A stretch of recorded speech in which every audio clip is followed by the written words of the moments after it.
Olá, terceiro ano, aqui é Pedro, professor de Física. Como vão vocês? Tudo bem? Bom, pessoal, devido à situação que nós estamos, a gente não está podendo ter aulas presenciais, mas estou fazendo aqui essa videoaula para a gente não perder o foco em estudar, certo? Então, vamos revisar o último assunto que a gente estudou, que a gente parou, certo? E foi corrente elétrica. Então, antes da gente ter uma definição do que é corrente elétrica, vamos dar uma olhadinha aqui nesse sistema, certo? Então, temos aqui um circuito elétrico, ok? Constituído por uma pilha, um condutor elétrico e uma lâmpada incandescente, certo? O que é que vai acontecer? E também por uma chave liga e desliga. O que é que vai acontecer quando a gente fecha essa chave? A lâmpada vai acender, não é isso? O que é que acontece quando a gente abre essa chave? A lâmpada apaga. Então, isso ocorre, pessoal, devido à diferença de potencial, entre os polos aqui da pilha, certo? E essa diferença de potencial vai gerar um desnível, certo? Um desnível elétrico, e vai gerar a corrente elétrica e vai acender a lâmpada, certo? Então, temos aqui um fio condutor, certo? Um fio de cobre. No seu interior, os elétrons estão se comportando dessa maneira, de maneira desordenada. Os elétrons estão andando por todo lado, em todas as direções. O que é que vai acontecer? Em condições normais, o movimento dos elétrons livres de um metal é desordenado devido à agitação térmica. Então, devido à sua temperatura, certo? Esses elétrons vão ficar mais desordenados ou menos desordenados. Vai depender da sua temperatura. Quanto mais alta for a temperatura, mais desordenados eles vão estar. Quanto menor a temperatura, menos desordenados eles vão estar, certo? É bem intuitivo. Então, o que é que acontece se a gente pegar esse fio aqui e ligar aos polos de uma bateria? O que é que vai acontecer? Os elétrons agora já começou a se comportar de maneira diferente, certo? Então vamos aqui, para essa perguntazinha aqui. Existe uma diferença de potencial elétrico entre os dois pontos de um condutor que apresenta, vamos lá, a primeira sugestão aqui é um campo elétrico, certo? O condutor apresenta um campo elétrico cujo sentido é do polo positivo para o polo negativo, ou um campo elétrico cujo sentido é do polo negativo para o polo positivo. Então, como a gente já estudou lá campo elétrico, a gente sabe que a linha de campo elétrica vão do polo positivo para o negativo, certo? Então, a primeira pergunta aqui, a gente pode marcar essa primeira alternativa aqui, E já na segunda pergunta aqui diz o seguinte: devido a esse campo elétrico, certo, que a gente já estudou, cada elétron fica sujeito a uma força elétrica com o mesmo sentido,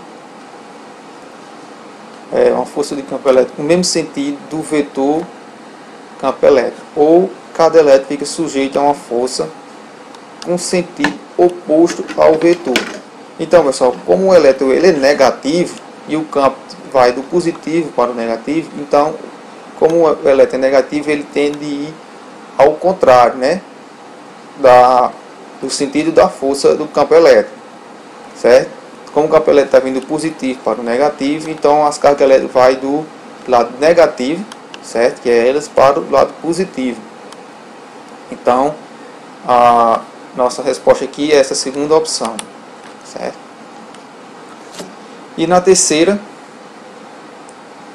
pergunta tem: sobre a ação dessa força elétrica F, os elétrons começam a ter um movimento ordenado, desordenado, ou os elétrons vão começar a parar. Quando a gente pode observar aqui, os elétrons começam a seguir, certo, um caminho de modo ordenado, ok? Então, essa primeira respostazinha aqui, Então, sobre a ação da força F, os elétrons alteram sua velocidade, adquirindo um movimento ordenado.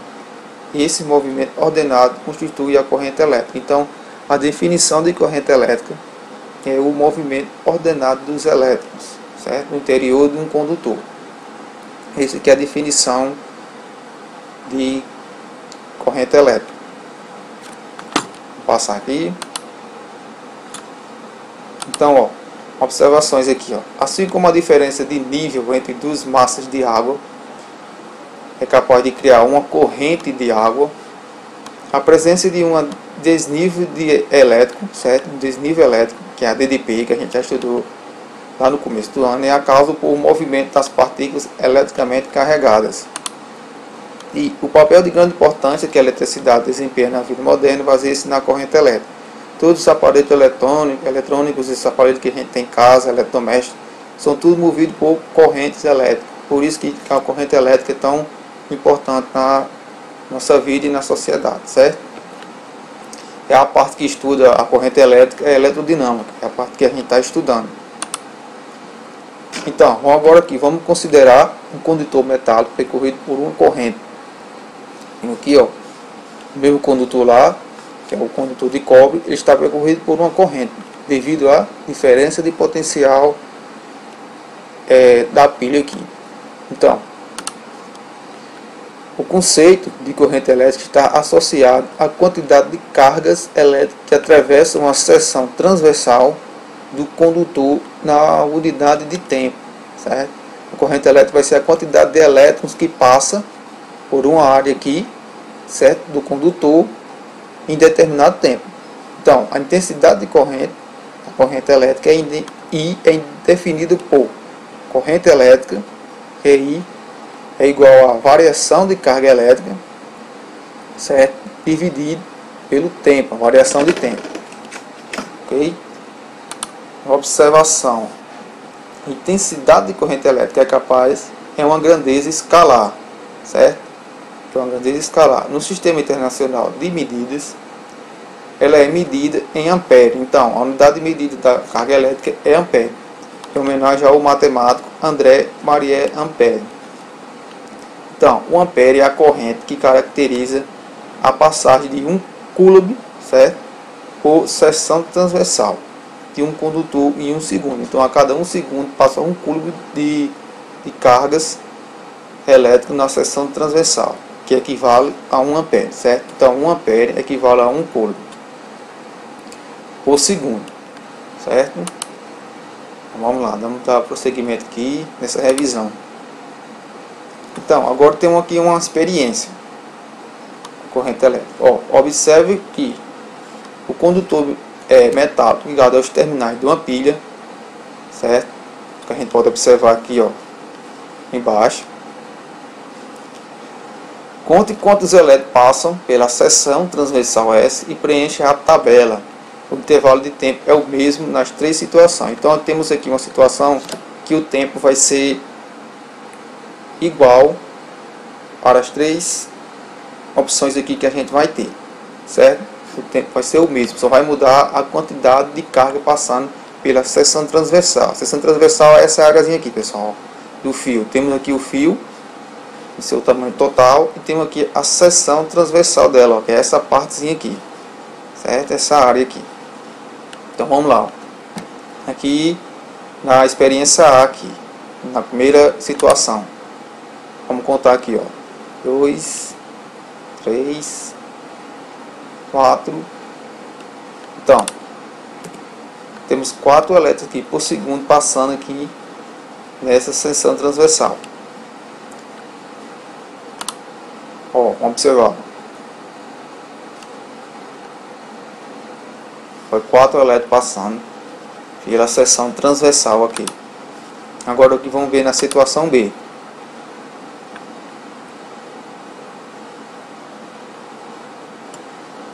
Foi 12 elétrons, né? Ó, vamos aqui ver de novo.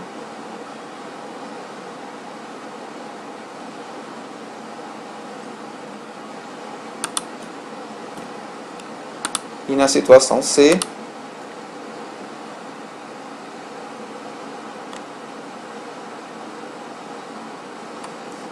oito elétrons, né? Vamos ver de novo, só para conferir. 1, 2, 3, 4, 5, 6, 7, 8. Agora que vamos avaliar. Então, em qual das situações a intensidade da corrente é maior? Então, pessoal, ó, aqui me pede para a gente identificar onde é a intensidade maior, nesses 3 casos aqui, ó, certo? Na opção A, opção B ou na opção C. Como a carga está ligada diretamente à quantidade de carga, certo? Dividido pelo tempo, então, como o tempo aqui para as três situações é a mesma, certo? Ele pede para a gente identificar em qual dos casos a intensidade é maior. Então, se aqui o tempo para os três é o mesmo, então a intensidade vai ser maior no caso que passou mais cargas por ele, certo? Nessa mesma quantidade de tempo. Então, a gente pode observar aqui que é a situação B, não é isso? Por quê? Porque na situação B passou mais carga que na situação A e no que na situação C. Ok? Em mesmo tempo. Os três têm a mesma quantidade de tempo. Então, ó, você acertou. Aí tem aqui a definição. A intensidade da corrente, certo, elétrica é diretamente proporcional à quantidade de cargas que atravessa a seção transversal de um condutor no intervalo de tempo ΔT. Como o intervalo de tempo aqui nas três situações for o mesmo, mas só que a quantidade de cargas maior for na situação B, então a situação B tem a maior intensidade de carga elétrica, certo? Porque em carga elétrica, ó, é diretamente proporcional à quantidade de carga que passa na seção transversal. Pode observar aqui, ó. Quanto maior o movimento de cargas, maior a corrente elétrica. Agora vamos aqui, ó, na segunda experiência, certo? Observe o condutor metálico ligado aos terminais de uma pilha e observe o tempo necessário para que 5 elétrons passem pela seção transversal S. A quantidade de carga é a mesma nas três situações. Agora temos uma situação que a mesma quantidade de carga vai ser nas três situações, mas só que agora o tempo que vai variar.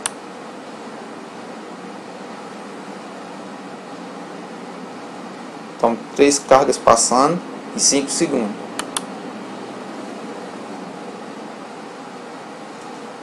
Vamos ter a mesma quantidade de carga passando agora em 15 segundos, certo? Na situação B. Agora na situação C, vamos ter 10 segundos com a mesma quantidade de cargas passando, que são 5. Aí pede para responder em qual das situações a intensidade de carga é a maior, certo? Temos aqui, ó, qual dessas três aqui é maior? Lembre-se que a quantidade de carga é a mesma, 5 cargas, mas só que agora vai ser o tempo que mudou em cada situação. Então, se a gente tem aqui, ó, passou 5 cargas em 5 segundos, aqui passou 5 cargas em 15 segundos e passou aqui 5 cargas em 10 segundos. Então, como aqui, ó, o tempo é menor, certo? A quantidade de cargas é a mesma nos três, mas aqui o tempo é menor, então a intensidade de carga vai ser maior na situação A. Ok? Ó, explicando aqui, ó, a intensidade da corrente elétrica é inversamente proporcional ao intervalo de tempo ΔT que as cargas atravessam a seção transversal de um condutor. Então, a mesma quantidade de carga passou aqui no condutor, mas só que em tempos diferentes, certo? Então, como a carga é inversamente proporcional ao intervalo de tempo, então, na situação A, que passou a mesma quantidade de carga como nessas outras duas, só que em menos tempo vai ser maior a intensidade de carga. Agora vamos falar sobre o sentido real e o sentido convencional das cargas elétricas. No sentido real, pessoal, a gente tem aqui, ó, certo? Temos o condutor metálico ligado a uma pilha. Então o que é que a gente pode observar? A gente pode observar aqui o sentido da corrente, certo? Que é do positivo para o negativo, e o sentido dos elétrons, do caminho dos elétrons, que é do negativo para o positivo. Ok? E temos sentido convencional. Temos o sentido da corrente, certo? Do positivo para o negativo, e o sentido das cargas positivas, que é do positivo para o negativo. Lembre-se, no condutor metálico não há movimento de prótons. A gente já estudou isso lá em cargas elétricas, que os prótons eles não se mexem, eles são fixos. Apenas quem se movem aí vai ser os elétrons, certo? A corrente convencional se refere apenas ao sentido em que as cargas positivas se deslocariam, certo? Caso elas possuíssem de fato a mobilidade. Então a gente adota o sentido da corrente como se os prótons se movessem. A gente sabe que eles não se movem, mas a gente adota esse sistema imaginando que os prótons estão saindo da corrente positiva, certo? Do lado positivo para o lado negativo. E temos uma observação aqui, sempre que mencionarmos uma corrente elétrica no condutor, estaremos nos referindo à corrente convencional. Certo? Convencional é aqui que a gente imagina que os prótons estão saindo, certo? Do positivo aí para o negativo. E para a gente encerrar essa parte aqui, certo? E encerraremos aqui no próximo exercício. Os elétrons se deslocam do menor potencial do polo negativo para o maior potencial do polo negativo, do polo positivo. Então, na pilha, certo? O lado negativo é o lado que tem menor potencial elétrico, e o positivo não tem o maior potencial elétrico. Então os elétrons vão sair do menor potencial para o maior potencial. Este é o sentido real da corrente elétrica. No entanto, adota-se o sentido convencional para a corrente elétrica. O sentido convencional pode ser imaginado, certo? Como eu falei, como se fosse o sentido do movimento das cargas positivas. Então, a gente adota o sentido convencional pensando, imaginando que as cargas positivas, que são os prótons, estão saindo do lado positivo da bateria para ir para o negativo, certo? Então, para encerrar aqui nossa revisão dessa primeira parte de cargas elétricas, vamos resolver esse exercício aqui, Uma lâmpada permanece acesa durante 1 hora, sendo percorrida por uma corrente elétrica de intensidade 0,5 amperes. Aí pede para determinar. Aqui temos aqui a letra A, a carga elétrica que passou por uma seção de seu filamento. E na letra B, quantos elétrons passam em 1 hora. Vamos lá. Como a gente já tinha a fórmula da corrente, certo? A fórmula da corrente elétrica é I igual a variação de carga dividido pela variação de tempo. Temos aqui a intensidade aqui da corrente, que é de 0,5 ampere. E temos o tempo, que é de 1 hora, que equivale a 3.600 segundos. Como a gente observou lá, que a unidade de medida de tempo aqui para a corrente elétrica é em segundos, então vamos transformar essa 1 hora em segundos. Agora vamos substituir aqui, certo? Os valores. O 0,5 vamos substituir aqui no Izinho, certo? Aqui no I de corrente. E o 3.600 segundos vamos substituir aqui no ΔT, que é a variação de tempo. Aí na letra A ele pede a carga elétrica que passou por uma seção transversal de filamento. Então ele quer aqui o delta aqui, certo? Então, vamos lá, vamos continuar. Então vamos isolar aqui agora o delta Q e vamos achar a sua variação de carga. Então, após a gente multiplicar esse valor aqui, certo? Multiplicar o 0,5 vezes 3.600. Então, temos aqui a variação de carga elétrica. Então, é de 1,8 vezes 10 a terceira coulomb. Então, 1.800 coulomb, certo? Equivale.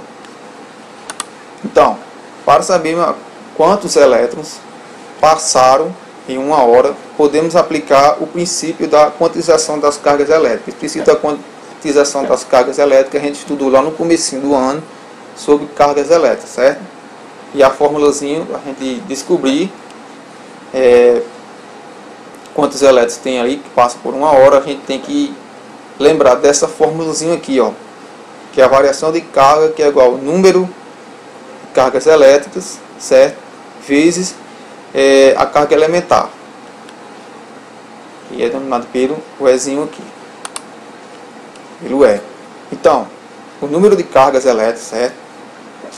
O número de elétrons que passam nessa seção aqui por uma hora vai ser o seguinte: a gente pega o número aqui, ó, de elétrons, isola o Nzinho para a gente encontrar. Então, como a gente já tem esse valor aqui, ó, o delta Q, certo, que é de 1,8 vezes 10 vezes 10 a terceira coulomb, vamos dividir pelo número elementar, as cargas.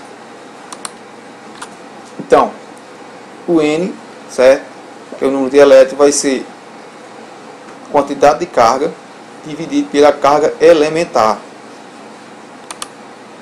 Então, o número de carga vai ser de 1, número de carga não, o número de elétrons vai ser de 1,1 vezes 10 a 22 elétrons, certo?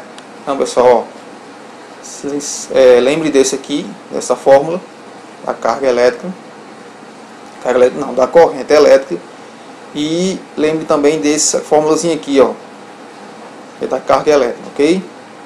Então, essa primeira aula foi essa primeira parte, revisão, que a gente parou, certo? Então, estudem, qualquer dúvida podem falar comigo, que essas dúvidas vão ser tiradas. Então, valeu, pessoal.